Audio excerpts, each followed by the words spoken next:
గర్భిణిపై దాడి కేసులో వైకాపా కార్యకర్త అరెస్టు, రోడ్డుపై నడిపించి తీసుకెళ్లిన పోలీసులు. వైకాపా కార్యకర్తను ఎవరు చెప్పారు? వాళ్ళ తండ్రి వైఎస్ఆర్ కాంగ్రెస్ పార్టీ అయితే కొడుకు కూడా వైఎస్ఆర్ కాంగ్రెస్ పార్టీ అయిపోతాడా? తండ్రి ఒక పార్టీలో ఉంటే కొడుకు కూడా అదే పార్టీ అయిపోతాడా?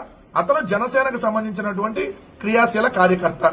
ఎవరు చెప్పాడు మీకు వైసీపీ కార్యకర్త అని? గర్భిణిని కడుపు మీద దన్న అజయ్ జనసేన పార్టీ అని వైసీపీ వాళ్ళంతా వచ్చి మాట్లాడుతూ ఉన్నారు. ఒకటి గుర్తుపెట్టుకోండి, అతను వైసీపీ పార్టీ వ్యక్తి. ఒక ఎగ్జాంపుల్, ఇప్పుడు బాలకృష్ణ గారి అభిమాని జగన్మోహన్ రెడ్డి ఎలాగో అలాగే అతడు పవన్ కళ్యాణ్ అభిమాని అయి ఉండొచ్చు, కానీ అతని బ్లడ్ వైసీపీ.